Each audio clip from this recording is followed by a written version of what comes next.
Screen दिख रही है सबको? Yes ma'am. Let's start. This is lecture number 1। Time की कमी है, चीजों को थोड़ा जल्दी करेंगे। अपनी तरफ से भी थोड़ा और इनपुट दीजिए और घर पे रिवाइज कीजिए। कुछ चीजें हो, दिक्कत हो तो मुझसे ऑफिशियल नंबर पे पूछें। क्लियर है सबको? Yes ma'am. सो सबसे पहले हम लोग पढ़ेंगे थोड़ा सा वेव्स। जैसे अपना चैप्टर है तो वेव्स से आपको दिमाग में एक इमेज आता होगा कि वेव ऐसे है, राइट? ऐसे ही कुछ आता है दिमाग में, पिक्चर वेव से यही आता है, या समुंदर की वेव्स आपको दिखाई देती है। तो उसके बाद हम लोग करेंगे ट्रांसवर्स एंड लॉन्गिट्यूडनल वेव्स में डिफरेंस क्या है, displacement relation in a progressive wave. Progressive wave थोड़ा सा नया टॉपिक है, देखते हैं इसमें क्या है। और speed of a travelling wave, ये वाले जो टॉपिक रहेंगे आगे, जो स्पीड निकालेंगे हम, 3-4 फॉर्मूले हैं, बहुत इजी है, कोई डेरिवेशन नहीं है, डायरेक्ट क्वेश्चन आते हैं। और अगर कंपटीशन में क्वेश्चन आता है तो बहुत स्कोरिंग भी रहता है, ठीक है। और इसको थोड़ा सा समझ लेंगे कि इसमें क्या है। तो शुरू करते हैं सबसे पहले वेव मोशन से। Wave motion involves transfer of disturbance from one point two another without actual transport of matter between the two points. कोई मैटर नहीं ट्रांसपोर्ट हो रहा, सिर्फ डिस्टर्बेंस ट्रांसफर हो रही है। इमेजिन करो जरा, एक स्ट्रिंग आपने पकड़ी हुई है जिसको आपने दीवार पे बिल्कुल फिक्स कर रखा है, और अगर आप इसको यहां से इस तरीके से जर्क दे रहे हैं, 2-3 अगर आपने ऐसे ऐसे जर्क दिए तो क्या होगा, कुछ इस तरीके से मूव करने लग जाएगी ये। तो एक बात बताओ मुझे, क्या स्ट्रिंग के पार्टिकल कहीं आगे मूव कर रहे हैं? क्या स्ट्रिंग का पार्टिकल खुद यहां से यहां चला गया? No ma'am. नहीं गया। अगर मान लीजिए ये इसकी इक्विलिब्रियम पोजीशन है जहां पर पहले स्ट्रिंग था, अगर आपने इसको ऐसे ऐसे थोड़ा ऊपर किया और नीचे डिस्टर्बेंस दिया तो ऐसे कुछ वेव बनी, ठीक है। तो यहाँ पर जो स्ट्रिंग का पार्टिकल था वो यहाँ है। इस पर्टिकुलर टाइम पे मैंने फोटो खींच लिया कि कहाँ कहाँ क्या हो रहा है। तो ये वाला जो पार्टिकल है वो यहाँ है, ये वाला पार्टिकल यही है, ये वाला पार्टिकल नीचे आ गया, ये वाला पार्टिकल इधर आ गया, ये इधर है, ये इधर चला गया। तो बेसिकली हो क्या रहा है कि पार्टिकल तो अपनी ही जगह पर ऊपर नीचे ऑसिलेट कर रहे हैं। कुछ देर बाद क्या होगा, ये वेव ऐसे हो जाएगी मान लो। तो ये वाला जो पार्टिकल ऊपर था कुछ देर बाद हो सकता है वो नीचे की तरफ आ गया, तो वो अपनी ही जगह पर ऊपर और नीचे इस तरीके से ऑसिलेट कर रहे हैं। लेकिन इनके ऑसिलेशन की वजह से जो डिस्टरबेंस हो रहा है वो आगे की तरफ ट्रांसफर हो रहा है। यानी कि मैटर नहीं जा रहा, सिर्फ और सिर्फ डिस्टरबेंस जा रही है। डिस्टरबेंस किस फॉर्म में जा सकती है? एनर्जी की फॉर्म में है, या आप मोमेंटम भी कह सकते हो, ठीक है। इसको आप ऐसे समझ सकते हैं, मान लीजिए आप 10 दोस्त हैं, ठीक है, ये आप ऐसे खड़े हैं, कंधे पे हाथ रख के एक दूसरे के इस तरीके से खड़े हुए हैं, मस्ती चल रही है पूरी, गप्पे शप्पे मार रहे हैं, ठीक है, इस तरीके से। तो मान लो कि जो फर्स्ट फ्रेंड है वो बैठने लग जाए नीचे की तरफ। मान लीजिए वो अभी यहां तक पहुंचा है, वो जो है यहां तक पहुंचा है, तो क्या होगा, उसने कस के पकड़ा हुआ है, शोल्डर से उसने जो है कस के पकड़ा हुआ है। तो अब वो दूसरे वाले को भी नीचे पुल करेगा या नहीं करेगा? जब वो नीचे बैठने लगेगा तो कुछ देर बाद क्या होगा कि दूसरे वाले को भी वो पुल मिलेगा, और उससे कुछ देर बाद क्या होगा, तीसरे वाले को पुल मिलेगा, उससे कुछ देर बाद चौथे वाले को पुल मिलेगा, ठीक है। तो इस तरीके से डिस्टरबेंस जो है आगे की तरफ ट्रांसफर हो रही है। लेकिन क्या एक दोस्त फोर्थ वाले फ्रेंड की जगह पे गया है? गया नहीं गया? तो नहीं गया, यानी मैटर कहीं पर भी नहीं गया, पार्टिकल्स आगे नहीं गए, वो अपनी ही जगह पे जो है मूव कर रहे हैं। जैसे ये बैठा तो कुछ देर बाद ये बैठने लग गया, कुछ देर बाद ये बैठने लग गया, मान लो ये बैठने के बाद उठने लग जाता है, तो कुछ देर बाद ये अगर सेकंड वाला बैठा होगा तो उसको फिर से ऊपर की तरफ पुल करेगा। तो इस तरीके से इसके अंदर भी इस तरीके से आप समझ सकते हो कि कुछ वेव का फॉर्मेशन हो रहा है, यानी डिस्टरबेंस किस तरीके से आगे मूव कर रही है लेकिन मैटर कहीं नहीं जा रहा है। समझ में आया? तो this is wave actually. Clear है सबको? चलिए, यस अब दो मैम। तरीके की होती है। एक वेव होती है वो जो मीडियम पे डिपेंड करती है, जिनको मीडियम की आवश्यकता है, जिसमें सबसे सिंपल एग्जांपल है साउंड वेव्स। ये मीडियम के बिना नहीं चलेंगी, अगर आप साउंड वेव्स को वैक्यूम में ट्रैवल कराओ नहीं चलेंगी, इनको मीडियम चाहिए। और मीडियम के पास आपको पता है इलास्टिसिटी होता है, जैसे सॉलिड है, सॉलिड के पास इलास्टिसिटी है, फ्लूइड है, फ्लूइड के पास भी है, कम है सॉलिड से लेकिन है। इनर्शिया, इनर्शिया क्या कैसे काम में आता है मैं अभी आपको समझाती हूँ ये चीज, और मिनिमम फ्रिक्शनल फोर्स वगैरह ये सब चीजें चाहिए हैं प्रोपगेशन ऑफ मैकेनिकल वेव के लिए। कैसे, ये देखो, मान लो कि कोई एक पार्टिकल है सरफेस पे, ये वाटर का पार्टिकल है, ये फ्लूइड है मतलब सब जगह, तो सरफेस वाला एक मॉलिक्यूल आप देख रहे हो, आपने पत्थर फेंका, उस पर फोर्स लगा, फोर्स लगा, मान लीजिए कि ये नीचे की तरफ मूव करने लग गया। जब ये नीचे की तरफ मूव कर रहा है तो इसमें एक रिस्टोरिंग फोर्स आ जाएगा बिकॉज ऑफ वाटर इलास्टिसिटी। ये जो फ्लूइड आसपास का फ्लूइड है वो इसके ऊपर एक ऊपर की तरफ फोर्स लगाएगा। अब ये जब मूव कर रहा है अगेंस्ट दिस रिस्टोरिंग फोर्स, तो इसके अंदर पोटेंशियल एनर्जी आ रही है, यहाँ पर इसकी मान लीजिए यहाँ तक ये पहुंच चुका, यहाँ तक पहुंचेगा मैक्सिमम, इसके अंदर जो वर्क डन हुआ अगेंस्ट दिस रिस्टोरिंग फोर्स वो as a potential energy store हो गया। अब क्या होगा, अब उसको इलास्टिसिटी की वजह से रिस्टोरिंग फोर्स लग रहा है पीछे की तरफ, तो ये वापस से मूव करना शुरू करेगा। तो इसके पास क्या आ गई, काइनेटिक एनर्जी आ गई। काइनेटिक एनर्जी आ गई तो ऐसा नहीं है कि सरफेस पे आके रुक जाएगा, ड्यू टू इनर्शिया वो मोशन में ही रहना चाहेगा और वो सरफेस से ऊपर शूट कर जाएगा।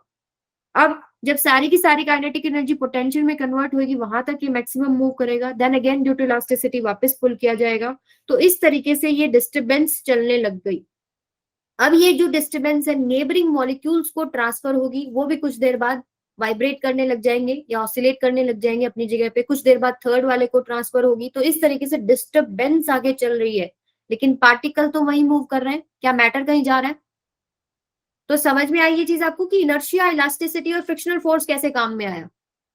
तो मैकेनिकल वेव्स यानी जिनमें जो जहां मीडियम की रिक्वायरमेंट है, तो मीडियम की कौन सी चीजें काम में आ रही है, देखो, inertia, elasticity, minimum frictional force. ठीक है, क्लियर है सबको? Yes, सो अब ma'am. आता है नॉन मैकेनिकल वेव्स। सिंपल, जो ना तो मीडियम पे मतलब वो डिपेंड नहीं है कि मीडियम चाहिए या वैक्यूम चाहिए, वो मीडियम में भी चल लेंगी, वो वैक्यूम में भी चल लेंगी। इनका एग्जांपल है इलेक्ट्रोमैग्नेटिक वेव्स, लाइट वेव हो गया जैसे। अब आप तक जो लाइट आ रही है वो एक वेव ही तो है, रेडिएशन की फॉर्म में आती है, ठीक है, अल्ट्रावायलेट रेडिएशन आती है। तो ये जो वेव्स हैं ये वैक्यूम में भी चल लेती हैं और मीडियम में भी चल लेती है। इसमें क्या होता है, इलेक्ट्रिक मैग्नेटिक फील्ड होता है, वो आप लोग डिटेल में पढ़ोगे कहां पर, क्लास 12 के अंदर। क्लियर है सबको? Yes ma'am. अब बात आती है, ये तो हो गया मीडियम पे जो डिपेंड कर रही है, जैसे साउंड वेव हो गया, ट्रांसवर्स वेव में सॉरी साउंड वेव हो गया, नॉन मैकेनिकल में क्या आ गया, इलेक्ट्रोमैग्नेटिक वेव हो गया, लाइट वेव भी बोल सकते हो आप। अब आता है ट्रांसवर्स वेव की डिस्टरबेंस जो है, मतलब पार्टिकल, हम बोल रहे हैं कि वेव आगे चल रही है लेकिन पार्टिकल ऊपर नीचे चल रहा है, तो क्या पार्टिकल सिर्फ इसी तरीके से चलता है या कोई और तरीके से भी चल सकता है? तो उनकी बेसिस पे दो और जो है आपके पास डिफरेंसेस है, जैसे एक ट्रांसवर्स वेव होती है, एक लॉन्गिट्यूडनल वेव होती है। तो इसको पढ़ लेते हैं जरा। In this type of wave the particle of the medium oscillate perpendicular to the direction in which the wave travels. जिस डायरेक्शन में वेव ट्रेवल कर रही है उसके परपेंडिकुलर जो है पार्टिकल्स ऑसिलेट कर रहे हैं, ठीक है। इसका जो एग्जांपल है आपके पास, travelling wave on a tight rope. जरा घर पे कोई आपके पास रोप हो, बांध के उसको एक तरफ ऐसे ऐसे मूव करके देखना, तो आपको दिखेगा कि जो आपके पास रोप है वो इस तरीके से मूव करने लग जाएगी, जैसे अभी मैंने फर्स्ट स्लाइड पे दिखाया था आपको। तो एक्चुअली में क्या हो रहा है, जो पार्टिकल है रोप के वो अपनी जगह से ऊपर और नीचे मूव कर रहे हैं, लेकिन जो डिस्टरबेंस है वो आगे की तरफ मूव कर रही है, यानी वेव आगे की तरफ मूव कर रही है, और जो स्ट्रिंग है या रोप है उसका हर पार्टिकल ऑसिलेट कर रहा है perpendicular to the wave motion. तो इस तरह की वेव्स को क्या बोलते हैं हम लोग, ट्रांसवर्स वेव। तो जैसे लाइट वेव है, ट्रांसवर्स वेव दोनों तरह की हो सकती हैं, मैकेनिकल भी हो सकती हैं और नॉन मैकेनिकल भी हो सकती हैं। ये आपके पास मैकेनिकल भी हो सकती हैं, यानी मीडियम की अगर बात करें तो मीडियम में भी हो सकती है, और नॉन मैकेनिकल जैसे लाइट वेव हो गई, बिना मीडियम के भी चल सकती है, क्योंकि लाइट वेव में इलेक्ट्रिक और मैग्नेटिक फील्ड परपेंडिकुलर चलता है from the direction of propagation of wave, वहां भी परपेंडिकुलर होता है। लेकिन ये डिटेल में आप अभी नहीं पढ़ रहे हैं, बाद में पढ़ेंगे। मैकेनिकल में आपके पास ट्रांसवर्स वेव सॉलिड्स में ही चलेगी ओनली।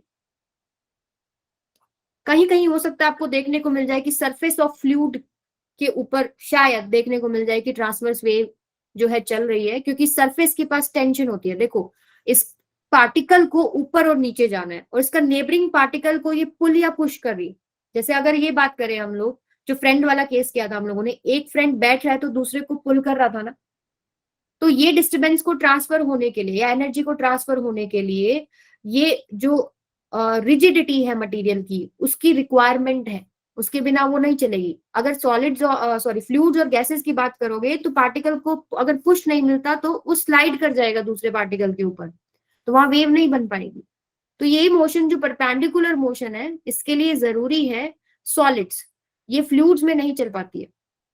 थोड़ा बहुत देखने को मिल सकती है सरफेस ऑफ फ्लूइड पे, क्योंकि सरफेस आपको पता है कि वो अंडर टेंशन होता है, वो स्ट्रेच्ड मेम्ब्रेन की तरह बिहेव करता है। समझ में आई बात? Yes, ma'am. Yes. अब हम बात करते हैं लॉन्गिट्यूडनल वेव्स की। इसमें तो हमने ट्रांसवर्स में तो हमने बोला कि ऊपर और नीचे चल रहा है, वेव आगे चल रहा है। लॉन्गिट्यूडनल में क्या होगा? लॉन्गिट्यूडनल में जिस तरफ वेव का डायरेक्शन है उसी डायरेक्शन के अंदर जो है पार्टिकल का ऑसिलेशन है। मतलब अगर आप बात करो, कोई पार्टिकल है या तो इधर चल रहा है या इधर चल रहा है, ऐसे ऐसे चल रहा है, और जो डिस्टर्बेंस भी आगे चल रही है।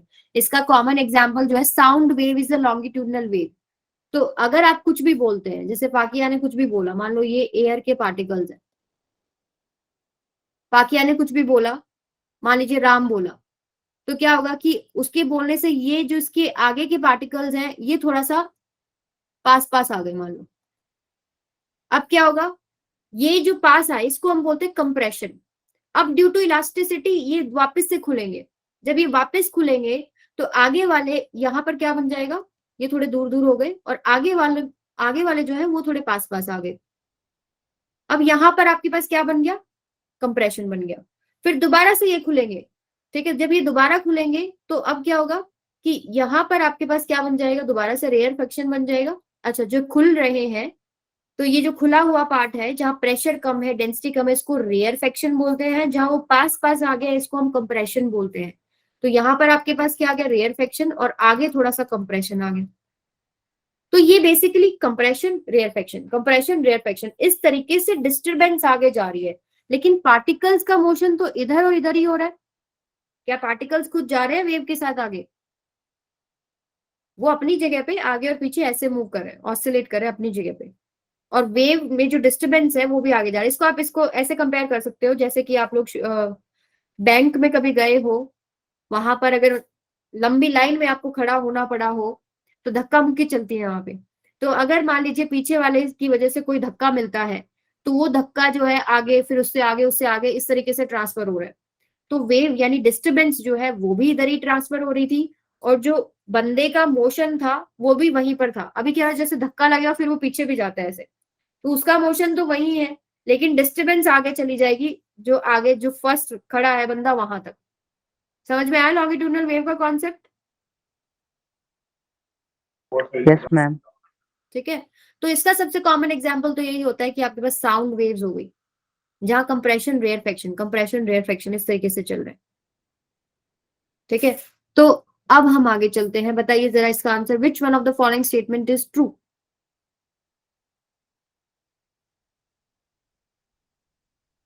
देखो लॉन्गिट्यूडनल वेव पहली बात मीडियम में चलती है। साउंड वेव एक लॉन्गिट्यूडनल वेव है, वैक्यूम में नहीं चलेगी। लाइट वेव हमने किया था, क्या है, ट्रांसवर्स वेव है। ठीक है, तो बताइए कौन सा इसका करेक्ट आंसर होगा? B. Yes, B. Okay. B बेटा। हाँ निधि बेटा, क्या समझ में नहीं आया इसके अंदर, बताओ जरा मेरे को। मैम स्टार्टिंग से बता दे वाला पार्ट। लॉन्गिट्यूडनल वाला?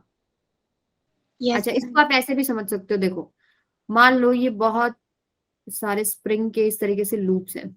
स्लिंकी अगर आपने देखा हो ना, यूट्यूब पे डालना स्लिंकी वीडियो, तो उसमें आपको ऐसे बहुत सारा ऐसे बड़ा सा स्प्रिंग दिखाएंगे जो आपके पास बहुत इजीली ऐसे आगे पीछे हो सकता है। ठीक है, तो यहाँ अगर इसको मैं यहां से पुश दूं, यहां मैं इसको फिक्स कर दूं, इसको अगर मैंने पुश दिया तो क्या होगा बेटा, पहले ये शुरुआत वाले पास आ जाएंगे, ये अपना नॉर्मल है मान लो। अब आपको पता है कि स्प्रिंग के अंदर स्टोरिंग फोर्स भी आता है। अब ये खुल जाएंगे, ये वापस ऐसे हो जाएगा, और ये आगे वाले पास आ जाएंगे, और ये आगे वाले मान लो नॉर्मल ऐसे। अभी तक यहीं तक पहुंचा डिस्टर्बेंस। अब क्या होगा कि आपके पास ये खुलेगा जब, तो यहाँ पर आपके पास ऐसे हो जाएगा, ये थोड़ा खुल जाएंगे, आगे वाले थोड़े पास आ जाएंगे। तो आप देख पा रहे हो कि ये डिस्टर्बेंस जो चल रही है वो भी इधर ही चल रही है, और जो रिंग्स का मोशन है वो भी इसी की डायरेक्शन में है कि आपके पास ये या तो इधर जा रहा है या इधर जा रहा है। समझ में आया?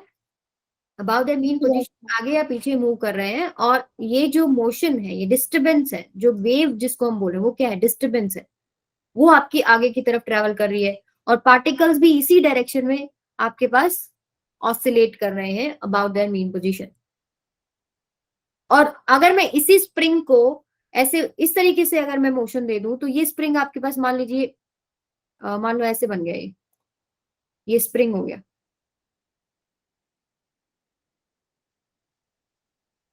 यहां मैंने फिक्स कर दिया।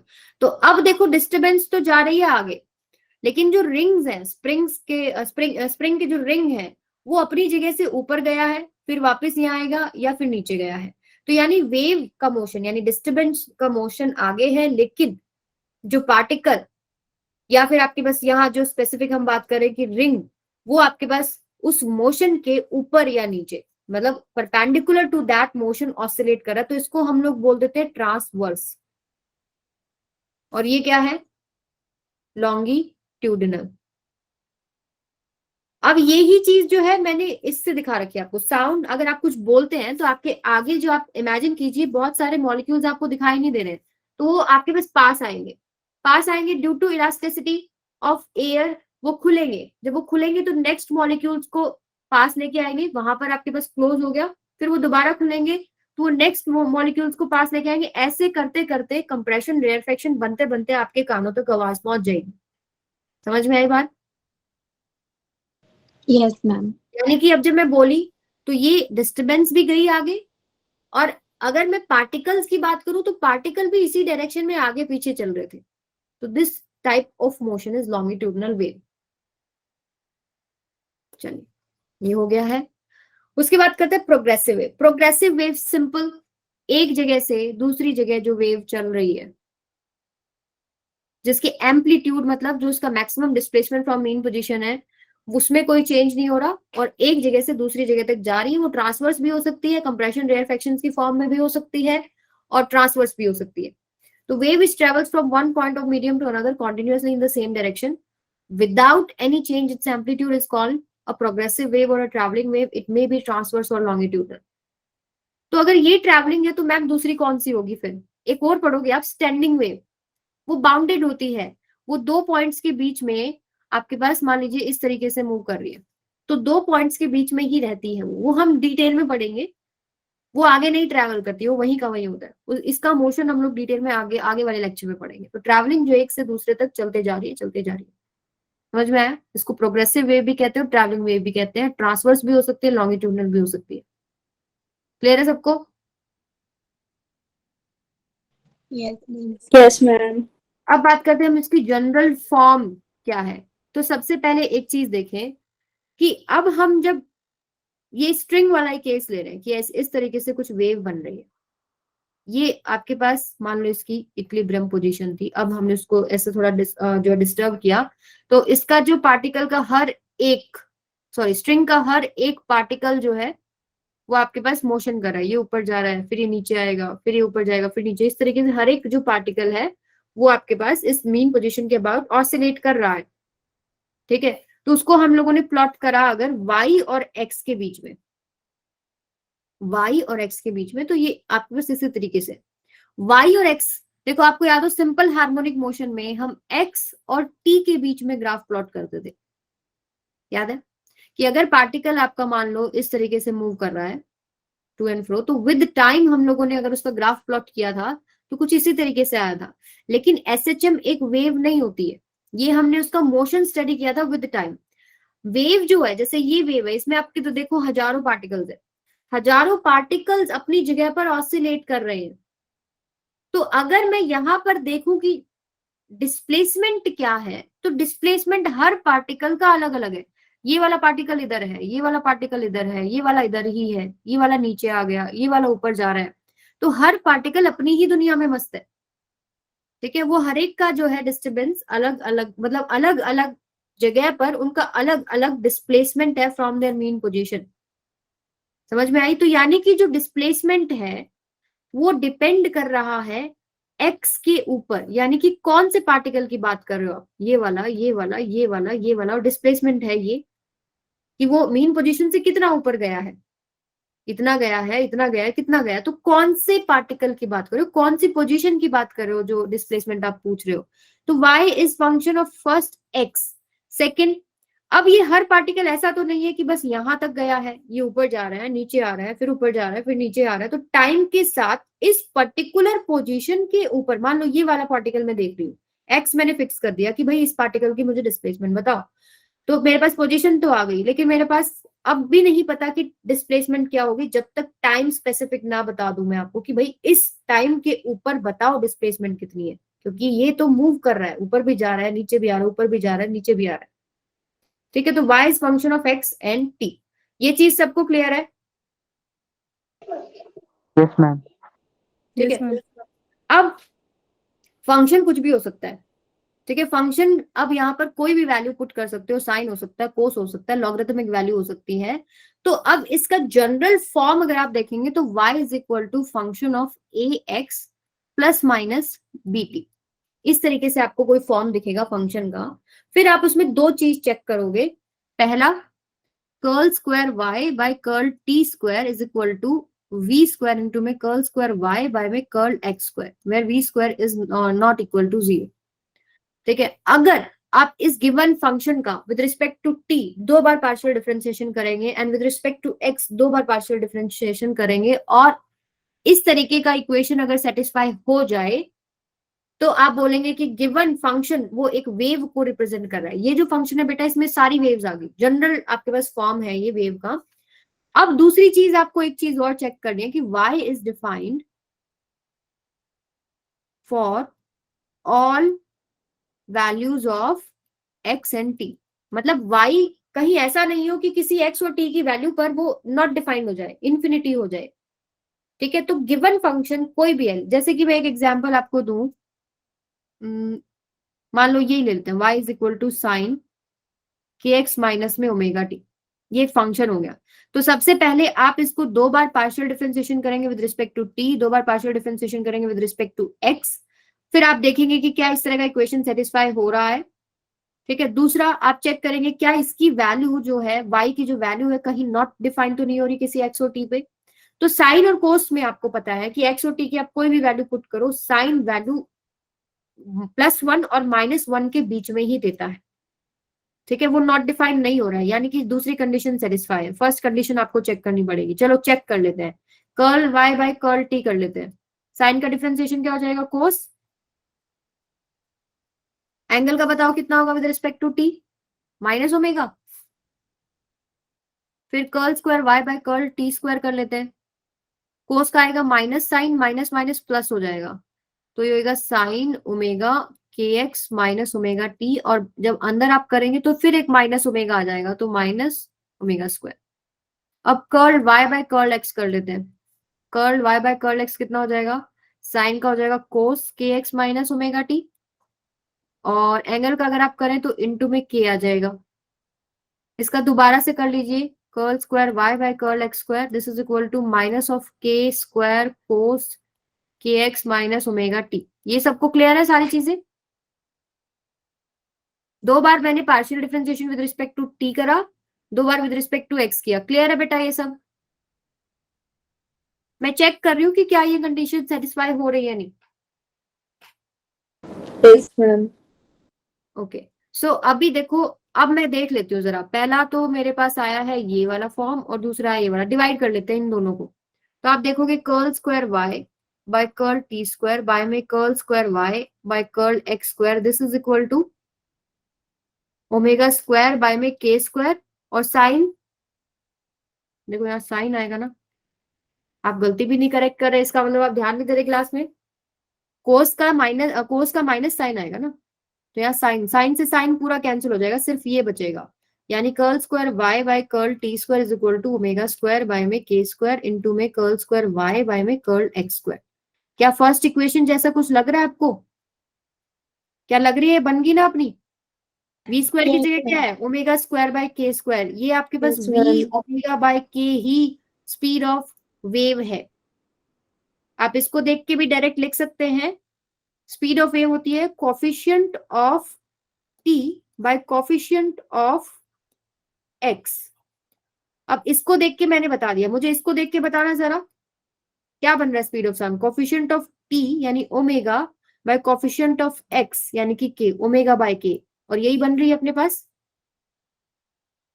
ठीक है, तो ये फॉर्मूला याद रखेंगे। इक्वेशन को डायरेक्ट देख के बता सकते हो आप कि coefficient of T bye coefficient of x करेंगे तो v बन रहा है।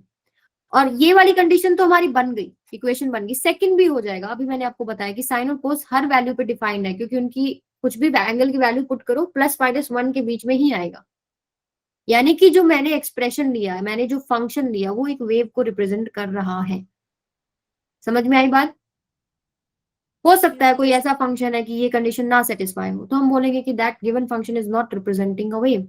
एक्स और टी के कॉम्बिनेशन में तो कुछ भी हो सकता है, जैसे आपके पास एक्स और टी के कॉम्बिनेशन में एक और मैं आपको बताऊं, y is equal to 2x plus में 5t², ये भी है एक्स और टी के कॉम्बिनेशन में। तो क्या ये वेव है? तो आप चेक कर लो, ये वाला double differentiation with respect to y और t करके देख लो, पहला ही कंडीशन नहीं सेटिस्फाई होगा।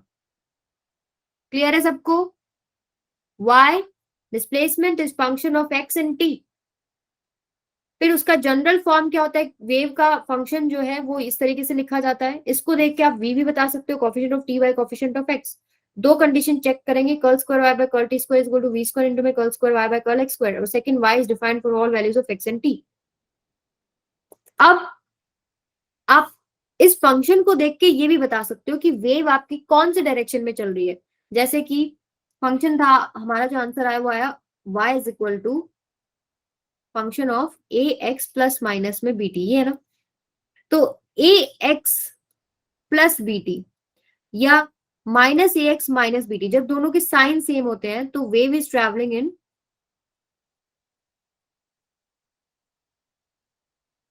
Negative x direction. यहाँ x लिखा है तो हम x की बात कर रहे हैं, y z कुछ भी हो सकता है, उसके अकॉर्डिंग आप बोलोगे कि y में पॉजिटिव जा रही है, y में नेगेटिव जा रही है, x में पॉजिटिव है नेगेटिव, जनरली x ही लिखा होता है। तो अगर साइन सेम है तो wave is travelling in negative x direction. अगर साइन उल्टा हो जाए, जैसे ax माइनस में bt या माइनस ऑफ ax प्लस में bt, तो wave is travelling in positive direction x direction. तो मुझे जरा, जो हम लोगों ने लिया था, हमने ये तो प्रूव कर दिया कि ये वेव है, इसको देख के बताओ ये पॉजिटिव में चल रहा है नेगेटिव में चल रहा है? पॉजिटिव में। पॉजिटिव में, क्योंकि kx पॉजिटिव है और ओमेगा टी नेगेटिव है, दोनों का साइन उल्टा हो गया। अगर kx प्लस ओमेगा टी तो गिवन फंक्शन क्या हो जाता, वो नेगेटिव x डायरेक्शन में चल रहा होता। समझ में आ गई बात? Yes ma'am. ओके, ये तो था हमारा जनरल, उसमें थी सारी वेव्स। सारी वेव्स के लिए हम लोगों ने एक जनरल फॉर्म निकाल लिया, हम फंक्शंस को देख के बता सकते हैं वो वेव है या नहीं। अब एक पर्टिकुलर टाइप ऑफ वेव है जो आपके सिलेबस में है, वो है प्लेन प्रोग्रेसिव हार्मोनिक वेव।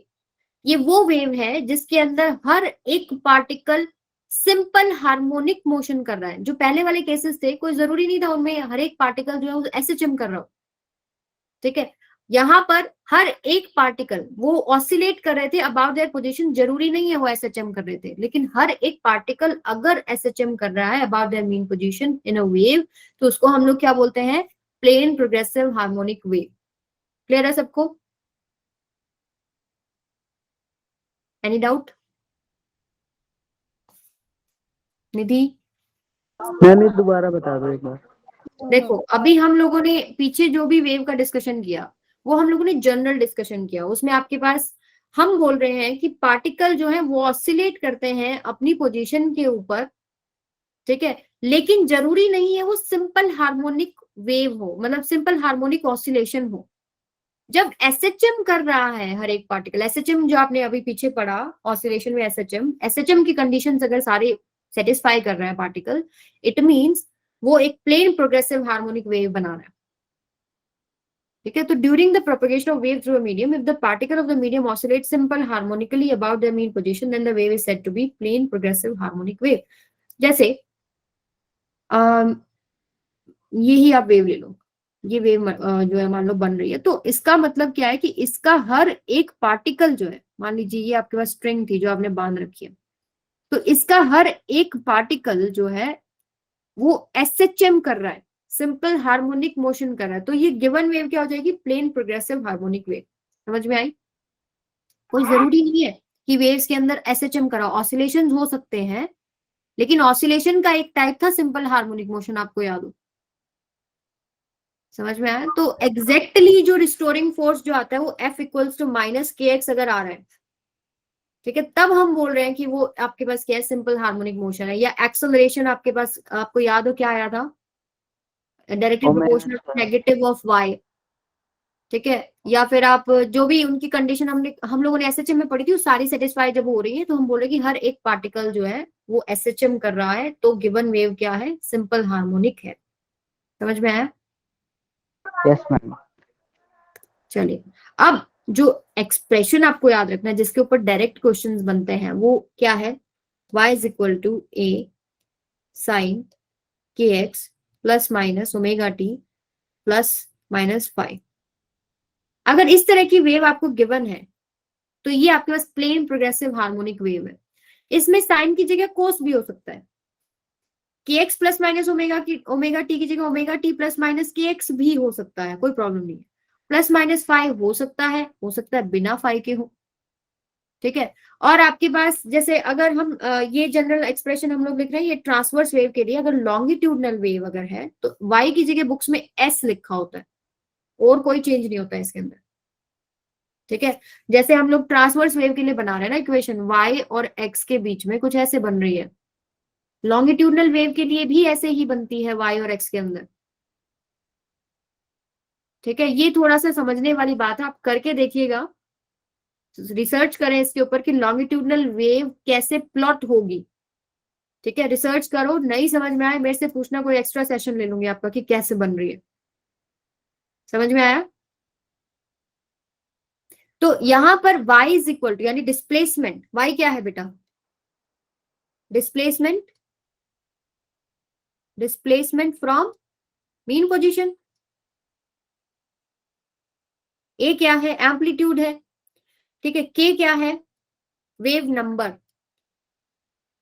इसकी वैल्यू होती है 2 पाई बाय में लैम्डा, यानी number of waves per unit length, ठीक है। उसके बाद ओमेगा क्या है, एंगुलर फ्रीक्वेंसी,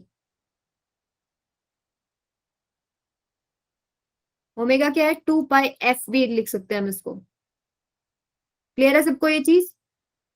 अच्छा, मेरे को इसको देख के Yes, बताओ कि इसकी स्पीड क्या होगी, स्पीड ऑफ वेव बताना जरा क्या होगी, coefficient of t by coefficient of x, omega by के, ठीक है। अभी देखो हम लोगों ने वैल्यू पुट कर, ये वाली वैल्यू निकाली, k की वैल्यू क्या है, 2 पाई बाय में लैम्डा, ओमेगा की क्या है 2 पाई f, 2 पाई से 2 पाई कैंसिल हो गया, कितना हो गया, लैम्डा इंटू में f, ये भी हो सकता है अभी। और f की जगह आप t भी पुट कर सकते हो, 1 by T, lambda by T, ये भी हो सकता है v। तो ये 2-4 फॉर्म्स हैं v के, आपको पता होने चाहिए। क्लियर है सबको? अब जैसे मैंने अभी आपको प्रूव करके दिखाया था, ये वाला एक्सप्रेशन लिया था ना, y is equal to sine kx minus omega t, this is also plane progressive harmonic wave. इसमें इनिशियल फेज फाई 0 है, ठीक है। तो ये वाली वेव है जो हमने प्रूव भी करी कि हाँ ये वेव है। लेकिन अब इस पर्टिकुलर वेव का अगर हर पार्टिकल सिंपल हार्मोनिक मोशन कर रहा है तो भाई ये प्लेन प्रोग्रेसिव हार्मोनिक वेव है, ठीक है। तो यहाँ पर अब कुछ आपकी बुक्स में ना अलग अलग फॉर्म्स में गिवन होता है, तो उसमें कंफ्यूज नहीं होना, बुक्स में बहुत कंफ्यूज हो जाते हैं बच्चे। जैसे कि इसको ऐसे भी लिखा हो सकता है, y is equal to a sine 2 pi by lambda into x plus minus omega t, omega यानी कि 2 पाई f लिख सकते हो, या 2 पाई बाय t पुट कर सकते हो, जैसे 2 पाई बाय t पुट कर लेते हैं, ऐसे आ जाएगा। हो सकता है इसमें कॉमन ले रखा हो, उसे a sine 2 pi by lambda common ले लिया, तो x plus minus lambda by t into t, ऐसे भी हो सकता है। लैम्डा बाय टी भी होता है अगर ये वेवलेंथ है, और ये वेवलेंथ यानी ये डिस्टेंस यहाँ से यहाँ जो इसने ट्रेवल किया, कितने टाइम में किया, कैपिटल टी टाइम पीरियड में, तो v क्या हो जाएगा बेटा, लैम्डा बाय टी। तो आपकी बुक्स में ऐसे भी एक फॉर्म लिखा होता है, a sine 2 pi by lambda x plus minus v t, clear है भाई सबको? अलग अलग फॉर्म्स हो सकते हैं। मैम याद करने हैं सारे? नहीं, आपको सिर्फ एक पता होना चाहिए, फर्स्ट वाला, ये वाला। अब ओके। आपको कुछ भी दे रखा हो क्वेश्चन के अकॉर्डिंग आप चेंज कर सकते हो। के पता होना चाहिए 2 पाई बाय लैम्डा, ओमेगा पता होना चाहिए 2 पाई एफ। फाई क्या होता है बेटा? फाई होता है इनिशियल फेज, कि जब आप t इज इक्वल टू 0 और x इज इक्वल टू 0 जब ले रहे हो तो एक्चुअली में वेव कहाँ है। जैसे कि अगर हम बात करें ये वाला एक्सप्रेशन पे ही करते हैं, चलो ये वाला, कि t इज इक्वल टू 0 और x इज इक्वल टू 0 पर मान लो पार्टिकल यहां से शुरू हो रहा है, ये वेव यहां से शुरू हो रही है, कहीं से भी हो सकता है। हो सकता है आपके पास t इज इक्वल टू 0 और x इज इक्वल टू 0, मैं यहां से देख रही हूँ या यहां से देख रही हूँ, कहाँ है? तो वो चीज क्या बताता है? इनिशियल फेज, कि जब t is equal to 0, x is equal to 0 पर पार्टिकल एक्चुअली में कहाँ और किधर मूव कर रहा है। ठीक है, तो हो सकता है फाई जो है 0 ही है इनिशियली, तो फाई के बिना भी एक्सप्रेशन हो सकता है। क्लियर है सबको? Yes ma'am. ओके, सो इस पे क्वेश्चन कैसे आता है अब ये देखो। आपको ये इक्वेशन का फॉर्म पता होना चाहिए। आपको क्या पता होना चाहिए? सिर्फ इक्वेशन का form, y is equal to a sine के x plus minus omega t plus minus phi, कुछ भी हो सकता है, या फिर a sine omega t plus minus k x plus minus phi, कुछ भी हो सकता है। इससे कंपेयर करो जरा इसको और निकालो amplitude, wavelength, frequency, velocity, phase, initial phase वगैरह। इस तरह के क्वेश्चन आपके बोर्ड में आ सकते हैं। इवन नीट में भी आ जाता है, डायरेक्ट आपको पूछ लेंगे बताओ क्या क्या चीजें हैं। एम्पलीट्यूड तो आप सीधा कंपेयर करके बता दो, 0 पॉइंट,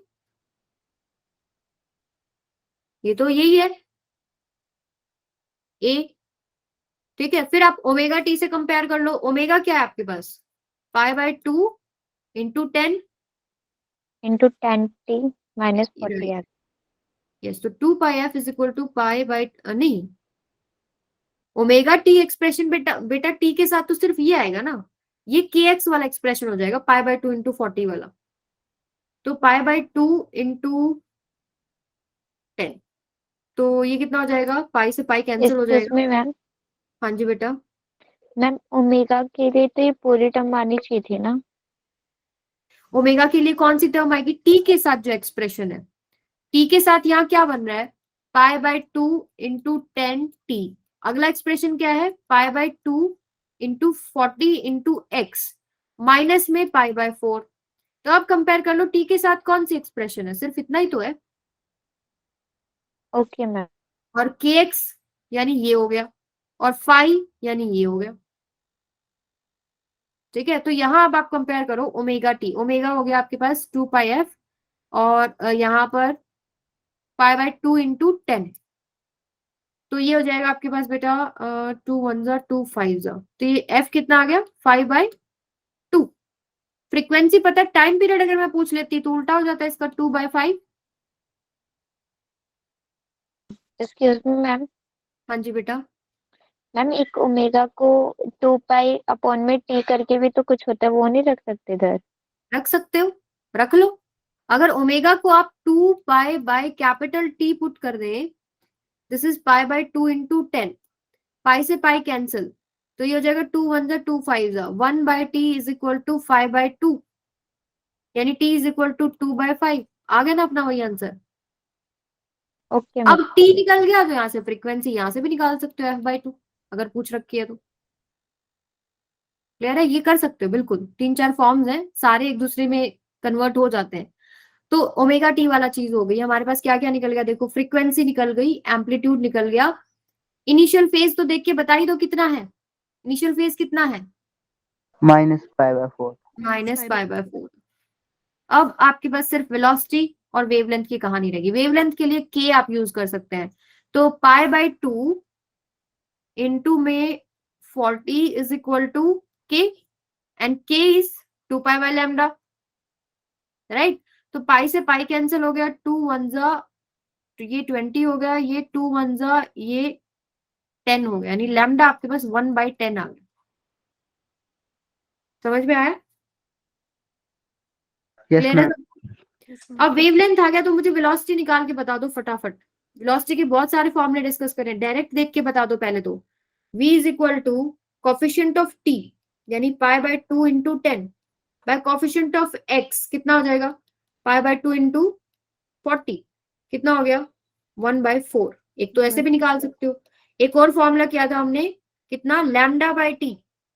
लैम्डा कितना आया आपके पास, 1/10। टी कितना आया आपके पास, 2 और ऊपर चला जाएगा 5, तो कितना हो जाएगा, ठीक लिखा है क्या मैंने, 2/5। Yes ma'am. तो 5 1 जा 5 2 जा कितना हो गया, 1/4। सेम आ गया। हो सकता है आप ये भी यूज कर सकते हैं कि फ्रीक्वेंसी इंटू लैम्डा, ये भी तो लिख सकते हो ना, 1/t को फ्रीक्वेंसी इंटू लैम्डा। तो फ्रीक्वेंसी भी हमारे पास थी 5/2 इंटू में लैम्डा, लैम्डा 1/10, सेम चीज बन रही है 1/4। कुछ भी यूज कर सकते हो। ठीक है, ये तो था जब आप डायरेक्ट डिस्प्लेसमेंट से आपको कुछ चीजें पूछी है। आपको क्वेश्चन ऐसे भी आ सकता है कि इस पर्टिकुलर पार्टिकल का, ये तो इक्वेशन ऑफ वेव होगी। अगर मैं पूछूं कि पार्टिकल का मुझे वेलोसिटी बताओ at x is equal to 2 centimetre and t is equal to 1 second, कैसे करेंगे? मेरे पास तो सिर्फ डिस्प्लेसमेंट का रिलेशनशिप है, इसको डिफरेंशिएट कर लो। वेलोसिटी ऑफ वेव का एक्सप्रेशन आ जाएगा dy बाय dt करोगे तो आपके पास v आ जाएगा एक एक्सप्रेशन। इसका डिफरेंशिएशन करोगे राइट हैंड साइड में 0.05 एज इट इज, साइन का कोस हो जाएगा, फिर एंगल का डिफरेंशिएशन से एक टर्म और आ जाएगी। अब उसके अंदर x और t की जगह जो गिवन वैल्यूज है वो पुट कर दो, राइट। तो इसी तरीके से एक्सेलरेशन भी पूछ सकते हैं कि एक्सेलरेशन बताओ at x is equal to 3 centimetre time 2 second. तो जो आपने वेलोसिटी निकाली थी उसका दोबारा डिफरेंशिएशन कर दो, एक एक्सप्रेशन एक्सेलरेशन के लिए आ जाएगा। उसमें जो गिवन चीजें हैं वो पुट करो, आपके पास वहां पर एक्सेलरेशन आ जाएगी। अच्छा, मैं इसी में पूछ लूं अगर डिस्प्लेसमेंट में कि at x is equal to 2 centimetre and t is equal to 2 second, displacement बताओ, आ जाएगी ना? वैल्यू पुट ही तो करनी है। जो भी एंगल बनेगा वो अलग बात है, आपको सिंपल वैल्यू पुट करेंगे तो उस जगह पर और इतने टाइम पर आपको डिस्प्लेसमेंट मिल जाएगा वेव का कितना है। क्लियर है सबको? इससे बाहर क्वेश्चन नहीं आने वाला है। Yes ma'am. ठीक है, डिस्प्लेसमेंट से वेलोसिटी बना सकते हो, वेलोसिटी से एक्सेलरेशन बना सकते हो, सारे एक्सप्रेशंस निकाल सकते हो, लैम्डा, एफ, टी, ए, इनिशियल फेज, सब कुछ। ठीक है, चलिए आगे चलते हैं फिर। अभी देखो ये चीज तो हमने करी है कि speed of travelling wave, progressive wave, omega by के आता है, coefficient of T bye coefficient of x. इसको आप फ्रीक्वेंसी इंटू लैम्डा भी पुट कर सकते हैं, इसको लैम्डा बाय टी भी पुट कर सकते हैं। चीज कर लिया ना हमने? Yes ma'am. क्लियर है सबको ये चीज? हाँ जी बेटा। यस मैम, क्लियर है। ओके, अब हम बात करते हैं speed of transverse wave on a stretched string. अगर आपने स्ट्रिंग को स्ट्रेच कर दिया है तो आपको पता है कि इस पे वेव बनेगी। तो वेव बनेगी मतलब अगर आपने इसको डिस्टर्ब कर दिया तो इस पे एक ट्रांसवर्स वेव बनेगी, क्योंकि पार्टिकल्स का मोशन ऊपर और नीचे हो रहा है। तो यहाँ पर जो स्पीड है ट्रांसवर्स वेव की वो दो चीजों पे डिपेंड करती है। किस किस पे? पहला तो टेंशन क्या है स्ट्रिंग के अंदर, टेंशन इन स्ट्रिंग क्या है। एक तो स्ट्रिंग बिल्कुल टेंशन में है, खिंची हुई है, एक आपकी मान लो ढीली ढाली स्ट्रिंग है, तो किसमें स्पीड ज्यादा रहेगी बताओ? जिसमें टेंशन बताइए। ज्यादा हो। जिसमें टेंशन ज्यादा। You can imagine this thing कि आपने कोई चीज खींची हुई है, जैसे गिटार वगैरह होते हैं, वो इतने टाइट स्ट्रिंग्स होते हैं, उसको आप जरा सा हिलाओगे आपको फटाक से वाइब्रेशन जो है आगे पहुंच जाती है। लेकिन अगर कोई ढीली तार है जिसमें टेंशन इतना अच्छा नहीं है, तो अगर आप उसको जर्क दे रहे हैं मान लीजिए, तो धीरे धीरे वेव आगे जाएगी। तो टेंशन इन स्ट्रिंग पे डिपेंड कर रहा है। सेकेंड, मास पर यूनिट लेंथ पे डिपेंड कर रहा है। मास पर यूनिट लेंथ, इसको हम लोग बोलते हैं म्यू, लीनियर मास डेंसिटी भी बोल देते हैं। तो अगर हम इसका फॉर्मूला निकालें तो वी आता है बेटा √T/μ, √T/μ। ये वाला फॉर्मूला किस पे वैलिड है? रोप या स्ट्रिंग अगर आपने टाइटली बांध रखा है, स्ट्रेच किया हुआ है, बिल्कुल अंडर टेंशन है, तो v is equal to √T/μ। ये देखो म्यू से आप इमेजिन भी कर सकते हो, जैसे एक तो ये स्ट्रिंग है और एक मान लीजिए थोड़ी मोटी स्ट्रिंग है, यानी जिसमें मास पर यूनिट लेंथ जो है थोड़ा ज्यादा है, इस तरीके से। तो आप दोनों को अगर सेम डिस्टर्बेंस दे रहे हैं तो बताओ किसमें स्पीड ज्यादा रहेगी वेव की, किसमें ज्यादा जल्दी जाएगी? जो आपके पास हल्की वाली स्ट्रिंग है। तो v इज इक्वल टू, यानी जो म्यू है मास पर यूनिट लेंथ, उसके इनवर्सली प्रोपोर्शनल हो गया। जिसकी हल्की है उसमें स्पीड ज्यादा रहेगी, जो भारी है उसमें स्पीड क्या रहेगी, कम। भारी इन द सेंस पूरा मास, पूरा वेट की नहीं बात कर रहे, यूनिट लेंथ में कितना है। ठीक है, क्लियर है सबको? Yes ma'am. ऑलराइट, अब बात करते हैं हम speed of longitudinal wave. Longitudinal wave is a sound wave, मतलब साउंड वेव एक लॉन्गिट्यूडनल वेव होती है। ठीक है, तो अभी आपके पास इसका जो फॉर्मूला होता है वो v is equal to under root E by rho होता है। E is coefficient of elasticity, coefficient of elasticity, और रो क्या है बेटा, डेंसिटी ऑफ मीडियम, यानी मीडियम पे डिपेंड कर रहा है। अब वो सॉलिड है। हाँ, एक चीज और याद रखिए, ट्रांसवर्स का तो मैंने आपको बताया था, ट्रांसवर्स वेव चलती है अगर मीडियम की बात करें तो सॉलिड्स में या सरफेस पे थोड़ा बहुत आप देख सकते हैं, लेकिन लॉन्गिट्यूडनल वेव तीनों में चलती है, सॉलिड, लिक्विड और गैस, लेकिन वैक्यूम में नहीं चलती है। क्लियर है ये चीज सबको? Yes ma'am. ठीक है, आपको मैं इसका एग्जाम्पल दे देती हूँ। जैसे कि आप सबसे पहले आपके स्कूल में अगर घंटी बजती है तो सभी क्लासरूम्स में सुनाई देती है, वो एयर से ही तो आ रही है। ठीक है, गैसेस से ही तो होके आ रही है। आपके पास एयर क्या है, एटमॉस्फेयर क्या है, मिक्सचर ऑफ गैसेस है, वहां से ही तो आ रही है। यानी गैसेस में जो चल रही है साउंड वेव, वो आपके पास गैसेस में भी चल रही है। दूसरा, आप लिक्विड में भी इसको सुन सकते हैं। और आपको याद हो एक बहुत फेमस एक्सपेरिमेंट, 2 कप ले लें थर्माकोल के, उसको स्ट्रिंग से बांध लें। ठीक है, एक जना खड़ा हो जाओ एक कमरे में, दूसरे को अगले में खड़ा कर दो। अगर आप कुछ बोलते हो तो इस तार के थ्रू आवाज जाती है, यानी कि एक साउंड वेव सॉलिड से भी जा रही है। समझ में आई? यानी लॉन्गिट्यूडनल वेव तीनों में चलती है, गैसेस में भी, लिक्विड्स में भी और सॉलिड्स में भी। लेकिन ट्रांसवर्स वेव सिर्फ और सिर्फ सॉलिड्स में हम डिस्कस करते हैं या फिर वैक्यूम में डिस्कस करते हैं। तो अब अपने टॉपिक पे आ जाते हैं कि v is equal to under root E by rho, coefficient of elasticity, यानी मीडियम के ऊपर डिपेंड करें ना, मीडियम कितना इलास्टिक है। तो अब एक क्वेश्चन मैं पूछती हूँ आपसे कि सॉलिड में स्पीड ज्यादा रहेगी, लिक्विड में ज्यादा रहेगी, या गैसेस में ज्यादा रहेगी साउंड की? Solid ma'am. सॉलिड। सॉलिड में ज्यादा रहेगी। क्यों? क्योंकि उसमें इलास्टिसिटी ज्यादा होती है। सॉलिड में टाइटली बाउंड होते हैं ना एटम्स एंड मॉलिक्यूल्स, वो खींच के रखते हैं। ठीक है, अगर आप उसको डिस्टर्ब कर रहे हैं तो उसमें रिस्टोरिंग फोर्स आता है। ठीक है, तो यहां पर आपके पास क्या है कि स्पीड ऑफ साउंड इसमें ज्यादा रहती है, क्योंकि सॉलिड्स में इलास्टिसिटी ज्यादा रहती है। जो स्पीड है वो डायरेक्टली प्रोपोर्शनल टू इलास्टिसिटी है। दूसरा, डेंसिटी फैक्टर और चेक कर लेते हैं, जैसे density of solid, density of liquid, density of gas, किसकी ज्यादा होगी? बताओ, डेंसिटी कौन से मटेरियल की? सॉलिड की ज्यादा होगी। अब इसको देख के बताना जरा मेरे को कि वेलोसिटी क्या रहेगी। मैम इसके हिसाब से तो गैस की ज्यादा होनी चाहिए। अब क्या करें फिर? तो इसमें तो मैम जो साउंड है वो तो उसमें ही जाता है ना, ऐसे मीडियम नहीं चाहिए होता? नहीं, मीडियम तो चाहिए है, तो मीडियम तो यहाँ भी है, डेंसिटी आपके पास जिसमें ज्यादा है, मीडियम तो ये भी है। लेकिन दोनों केसेस अगर आप ले रहे हैं, जैसे इलास्टिसिटी का केस नहीं, तो इलास्टिसिटी ऑफ सॉलिड ज्यादा है, then elasticity of liquid, then elasticity of gases. इसके हिसाब से देखें तो स्पीड बढ़ना चाहिए, इसके हिसाब से देखें तो स्पीड घटना चाहिए, लेकिन ये फैक्टर डोमिनेट करता है, इलास्टिसिटी वाला। ठीक है, तो आप क्या बोलेंगे कि सॉलिड में ज्यादा रहती है, देन लिक्विड, देन गैसेस, क्योंकि इलास्टिसिटी बहुत ज्यादा रहती है सॉलिड की गैसेस में। ठीक है, ठीक है भाई, आना तो बोलो। Yes ma'am. ओके, सो अब अगर सॉलिड की आप बात कर रहे हो, मान लीजिए मैं आपको बोल दूं कि मेटल रोड के अंदर मेरे को बताओ कि कितनी स्पीड है साउंड की, तो ई की जगह पे आप क्या लिख सकते हैं? Young's modulus. मटेरियल क्या अपना सॉलिड है, सॉलिड अगर आपके पास बार वगैरह की फॉर्म में होता है तो हम यंग्स मॉडुलस लेते हैं ना। कोफिशिएंट ऑफ इलास्टिसिटी क्या ले लिया हमने? यंग्स मॉडुलस बाय में डेंसिटी।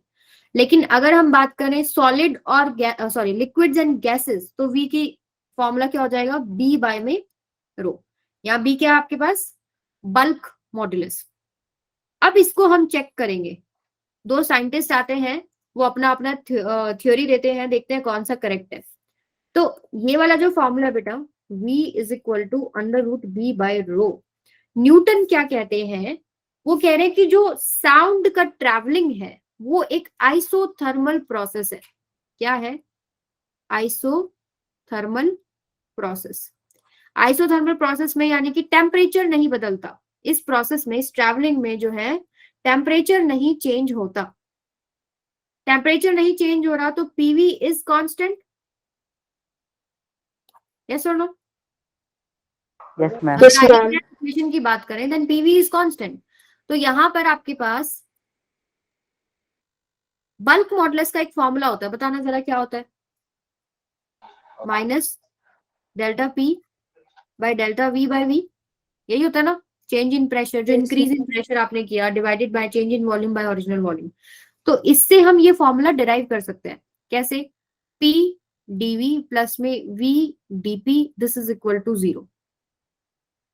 अब P dV is equal to minus of V dP हो गया, ठीक है? अब dP बाय dV कर लेते हैं, चलो हाँ ऐसे प्रेशर को इधर रखो, माइनस में V dP बाय में dV आ गया। क्या इस V को मैं इसके नीचे लिख लूं? क्या हो जाएगा? dV बाय में V। क्या ये बल्क मॉडुलस ही नहीं बन गया? Yes ma'am. तो यानी bulk modulus of isothermal process is what? Pressure of gas. ये एक इंपॉर्टेंट फॉर्मूला है, इसको याद रखें, ठीक है? तो यहाँ इस फॉर्मूले में आप पुट कर देंगे V is equal to under root P by rho, where P is pressure of the gas. Clear है सबको? एक बार रिपीट कर दीजिए। देखो न्यूटन जी ये कहते हैं कि आइसोथर्मल प्रोसेस है, isothermal process temperature constant, temperature constant मतलब PV is equal to constant, Boyle's law, temperature constant तो PV is equal to constant. तो अब बल्क मॉडुलस का फॉर्मूला क्या होता है मुझे पता है, क्योंकि यहाँ B लिखा हुआ ना, तो B is equal to minus of delta P by delta V by V होता है। तो इसको मैंने इसमें कन्वर्ट कर दिया, PV को मैंने डिफरेंशिएट करा, पहला एज इट इज दूसरे का प्लस दूसरा एज इट इज पहले का, इसको रीशफलिंग किया तो प्रेशर इज इक्वल टू आ गया minus DP by DV by V, और यही आपके पास बल्क मॉडुलस कोएफिशिएंट है। तो इसी को हम लोग B लिखते हैं, यानी bulk modulus coefficient at isothermal process is equal to pressure of the gas. तो B की जगह क्या आ गया? Pressure of the gas. यहाँ हम लोग डिस्कशन भी आइडियल गैसेस का ही कर रहे हैं, PV is equal to constant दिया ना हमने।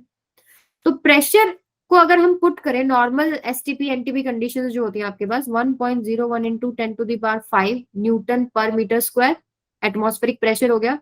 डेंसिटी ऑफ, अगर आप एटमॉस्फेयर लें, एयर में बात करें हम लोग, स्पीड ऑफ साउंड किस में बात करें हम लोग? एयर में, ठीक है? तो यहाँ पर डेंसिटी आएगी आपके पास 1.29 किलोग्राम पर मीटर क्यूब, और इसको अगर आप सॉल्व करते हो तो 280 मीटर पर सेकेंड आती है speed of sound in air, but actually होती कितनी है बेटा?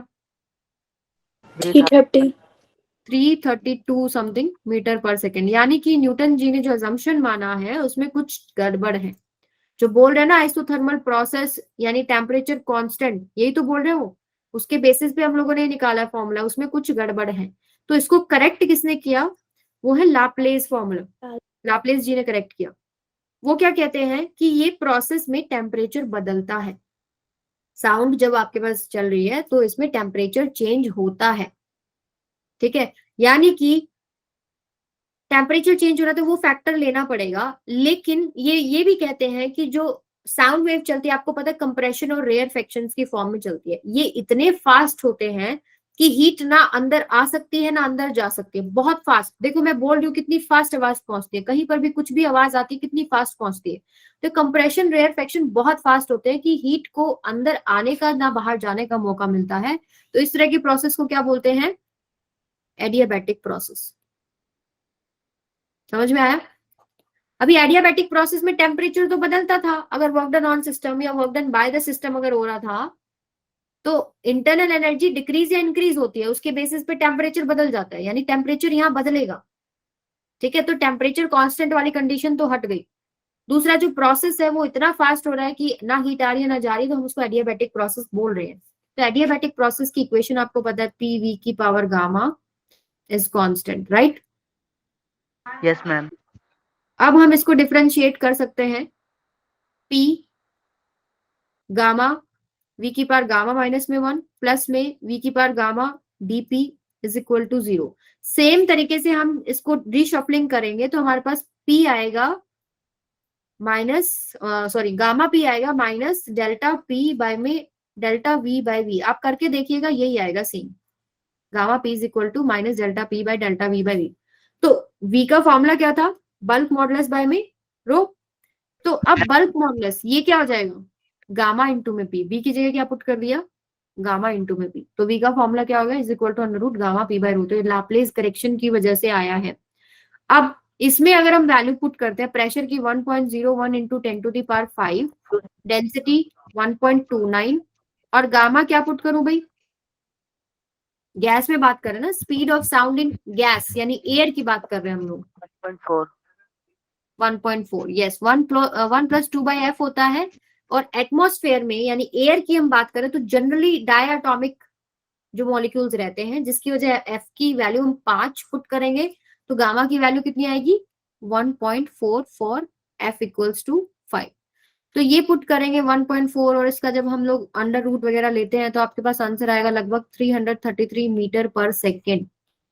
क्लियर है ये चीज सबको, यानी लाप्लेस जी ने जो अजम्पशन किया कुछ कुछ करेक्ट कर दिया उसने, कुछ नहीं काफी कुछ।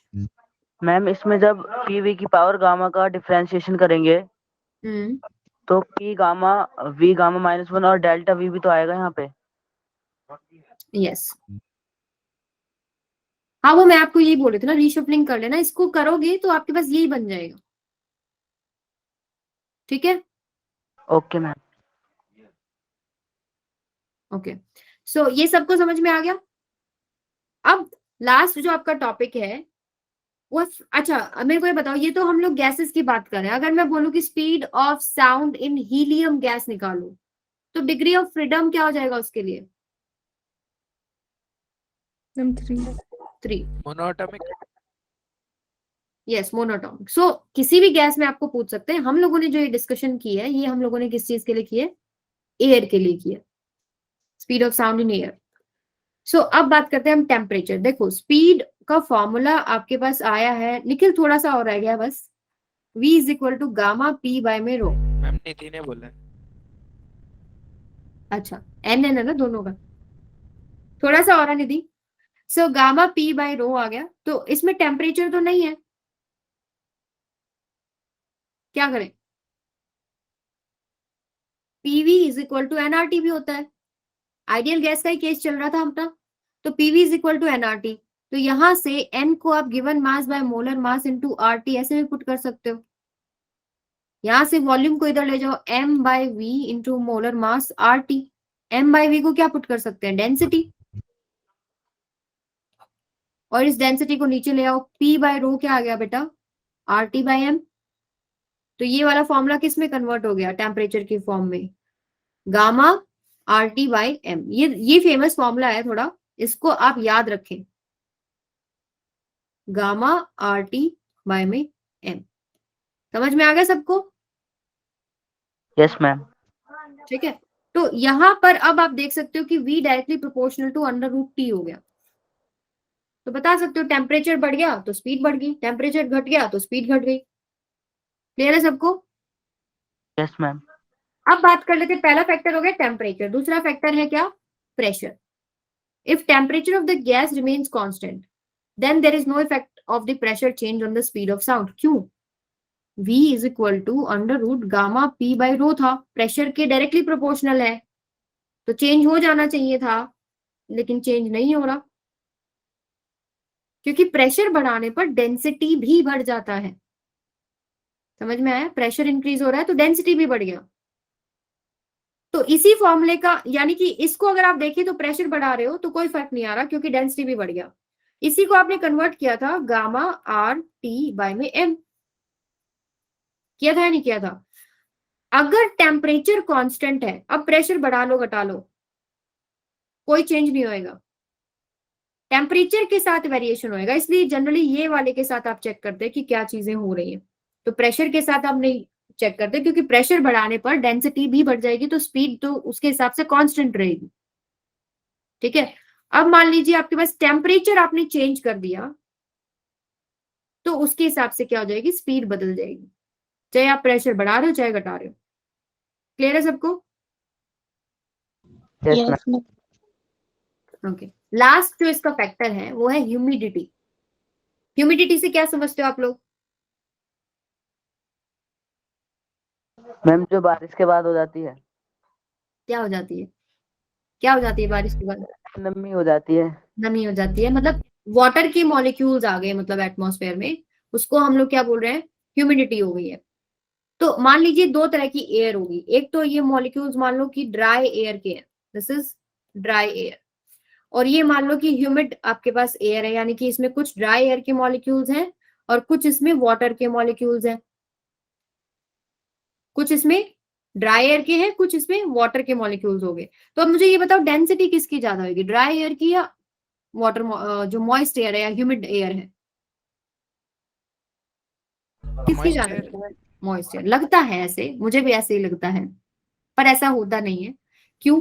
क्योंकि आपके पास जो ड्राई एयर की बात करो तो यहाँ पर है 29 ग्राम पर मोल, ठीक है, और यहाँ पर अगर बात करें तो ड्राई एयर के लिए 29 ग्राम पर मोल है, और जो वाटर की बात करें तो 18 ग्राम पर मोल है। तो बेसिकली आपने कुछ हैवियर मॉलिक्यूल्स को हटाकर कुछ हल्के वाटर के मॉलिक्यूल्स डाल दिए हैं, तो डेंसिटी किसकी ज्यादा हो जाएगी? जिसमें 29.5 ग्राम पर मोल से, तो ये हो जाएगा। अब v इज इक्वल टू है under root gamma p by rho. तो अब डेंसिटी जिसकी ज्यादा है उसके अंदर स्पीड क्या हो जाएगी बेटा? कम। ये हो जाएगा मॉइस्ट एयर। क्लियर हो गया ये चीज सबको? Yes ma'am. यानी speed of sound increases with increase in humidity. The speed of sound in moist air is slightly greater than that in dry air. Clear है? ये था आज का अपना थ्योरी वाला पार्ट। एक दो न्यूमेरिकल्स कर लो, बहुत इजी इजी है। In this given wave equation speed of the wave will be, बताओ क्या होगी? इसको आप कंपेयर कर सकते हो अपनी गिवन प्लेन प्रोग्रेसिव वेव, आपको याद हो ए साइन, ये हो जाएगा ओमेगा टी माइनस में के x plus minus five, five नहीं है यहाँ पे, फाइव इज इक्वल टू 0 है, इससे आप कंपेयर कर सकते हो। ओमेगा यहाँ पर क्या है? 2 पाई बाय 2 पाई एफ लिख लो, के क्या हो जाएगा? 2 पाई लैम्डा, 2 पाई लैम्डा कॉमन ले रखा है इन्होंने, ठीक है, तो यहाँ हो जाएगा x माइनस इधर कितना आएगा? फ्रीक्वेंसी को आप 1/t भी पुट कर सकते हैं, ये हो जाएगा lambda by t into T. So lambda by T he v होता है, राइट? तो आपके पास v क्या होगी? 400। ये तो था, इतना कॉम्प्लिकेटेड आपने बनाया है, आप इसको डायरेक्ट भी निकाल सकते थे। Coefficient of x, sorry coefficient of t by coefficient of x कितना हो जाएगा? 2 pi by lambda into 400 by में 2 पाई बाय लैम्डा, 400 ही आ गया ये तो। क्लियर है? इजी है? Yes, ma'am. ये बताओ चलो, if the initial tension on a stretched string is doubled, then the ratio of the initial and final speed of a transverse wave along the string is, आपको पता है along the string कितना होता है? Under root t by mu. निकालो जरा फटाफट, क्या आएगा? इनिशियल टू फाइनल पूछा है, v initial by v final, निकाल के बताओ जल्दी जल्दी। D. Yes, D is the right answer. यहाँ पर under root t by mu है, यहाँ क्या आ जाएगा? Under root 2t by mu, तो ये तो कैंसिल हो गया, और ये कितना बच जाएगा? 1/√2 बच जाएगा बेटा। क्लियर है सबको? क्लियर है भाई? Yes ma'am. ओके, चलो ये और बता दो फटाफट, लास्ट क्वेश्चन है ये। Two waves are represented by the equation this and this, where x is in metre and t in second, the phase difference between them is. Phase difference क्या होता है? जो आपके पास के x plus minus omega t plus minus five ऐसे हम लिखते हैं, तो ये तो होता है इनिशियल फेज, और ये कंप्लीट होता है फेज।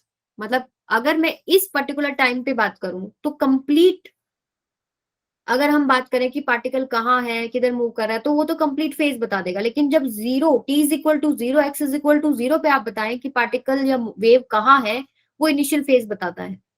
अब इन्होंने फेज डिफरेंस पूछा है, तो ये जो पूरा फैक्टर है इसका ही तो डिफरेंस है। ये कंप्लीट फेज है, ठीक है। अगर सिर्फ इनिशियल फेज की बात करता तो फाई होता, लेकिन कंप्लीट फेज यानी कि पूरे की बात कर रहा है। इसका पूरे का डिफरेंस क्या हो जाएगा बेटा? 0.57, यही होगा। Yes ma'am. लेकिन अगर ये तो था सिंपल क्वेश्चन, अगर यहां पर कोस लिख देते a sin kx plus omega T, अब बताओ कितना फेज डिफरेंस है? तो हम कोस को साइन में कन्वर्ट कर लेते हैं। हम लोग क्या करते हैं, कोस के एक्स प्लस ओमेगा टी अगर होता तो मैं उसको लिख लेती ए साइन के x plus omega t plus pi by 2, ये एक एंगल हो गया। तो 90 में अगर आप कुछ ऐड कर रहे हैं साइन में, तो पहली बात सेकंड क्वाड्रेंट में जा रहे हैं, तो जो आपके पास ये रहेगा ये पॉजिटिव रहेगा, और पाई बाय 2 की वजह से कोस आ जाएगा। तो वही बन रहा है या नहीं बन रहा है? बन रहा है नहीं बन रहा? यानी आप दोनों को सेम में कन्वर्ट कर लोगे। अब इसका डिफरेंस अगर आप लेओगे तो आपके पास क्या आ जाएगा? 0.57 माइनस पाई बाय 2, बाकी सारी चीजें तो कैंसिल हो जाएंगी। क्लियर है सबको? यस इस मैम। तरह का क्वेश्चन आपका बन सकता है अभी बोर्ड में ना, फेज डिफरेंस आपसे पूछ सकते हैं कितना है। तो अभी रखते हैं आज का सेशन इतना ही, ठीक है। नेक्स्ट सेशन में हम लोग करेंगे बेटा स्टैंडिंग वेव और ट्रैवलिंग वेव, या फिर आप करेंगे रिफ्लेक्शन ट्रांसमिशन ऑफ वेव्स, ये सब।